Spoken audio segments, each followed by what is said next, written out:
nggak sih kondisi perekonomian di Indonesia saat ini akibat badai COVID-19? Kalau belum tahu, sini aku kasih tahu. Per 24 Agustus 2020, jumlah kasus terkonfirmasi positif di Indonesia telah mencapai 155.412 orang. Dengan 6.759 diantaranya adalah kasus kematian. Lalu, bagaimana dampaknya terhadap perekonomian di Indonesia? Badan Pusat Statistik telah merilis angka pertumbuhan ekonomi Indonesia pada kuartal kedua tahun 2020. Seperti yang sudah diprediksi, perekonomian Indonesia mengalami kontraksi sebesar minus 5,32%. Sangat jauh dari prediksi pertumbuhan ekonomi di tahun 2020 yang sebelumnya diperkirakan tumbuh hingga 5%.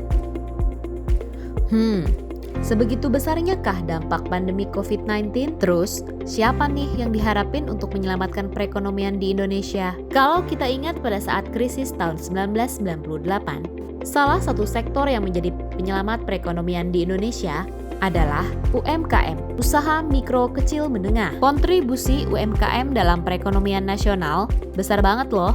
Lebih dari 90% tenaga kerja Indonesia bekerja pada sektor UMKM dan menyumbang lebih dari 60% dari total PDB nasional. Nah, keren banget kan sumbangsi UMKM ini? Tapi, kalau kondisi sekarang gimana ya? Bisa nggak ya UMKM kembali menjadi penggerak roda perekonomian di Indonesia? Dari dulu aja udah susah, Mbak. Tambah ini kan corona, warung saya sekarang malah tutup, Mbak. Saya kan bisnis WO, Mbak. Tapi sekarang kan lagi nggak ada kondangan. Biasanya tiap weekend ada yang bisa kami pandu untuk ngetrip.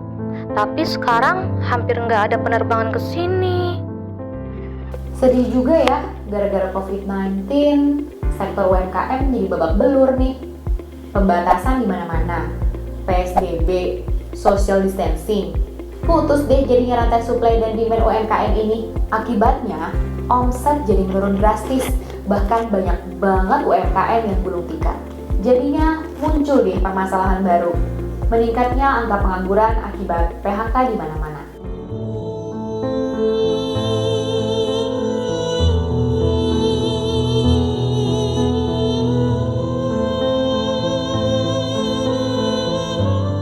Walau kondisinya berat banget sih, tapi hidup kita tetap harus jalan.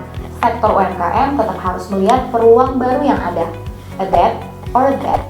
Karena hanya UMKM yang berdikari yang nantinya akan bertahan di era pandemik seperti sekarang ini. Shifting bisnis model dan proses jika dirasa perlu untuk bertahan harus dilakukan. Sekarang kami jualan frozen food, Mbak. Dimulai dari tetangga yang nitip, beli, malah sekarang keterusan. Orang-orang kan masih pada takut ya keluar rumah. Sebelumnya saya penjahit gamis, Mbak. Di masa pandemi ini, kami lebih banyak memproduksi masker dan menerima pesanan hingga keluar kota. Dengan produksi masker ini, keberlangsungan usaha kami terus berjalan.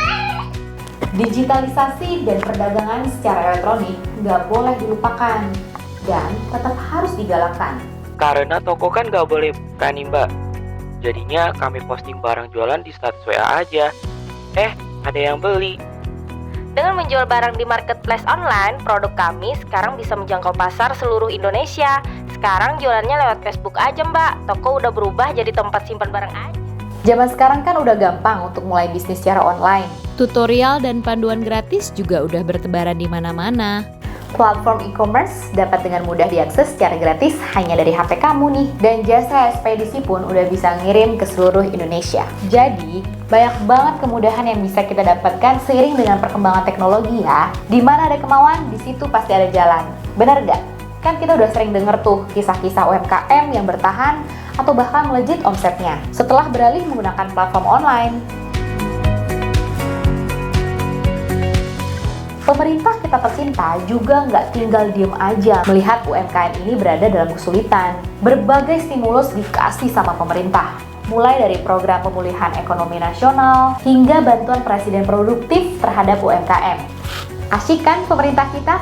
Program PEN memberikan dukungan kepada UMKM, mulai dari stimulus kredit, insentif pajak, hingga penjaminan untuk UMKM dengan total nilai 68 triliun rupiah.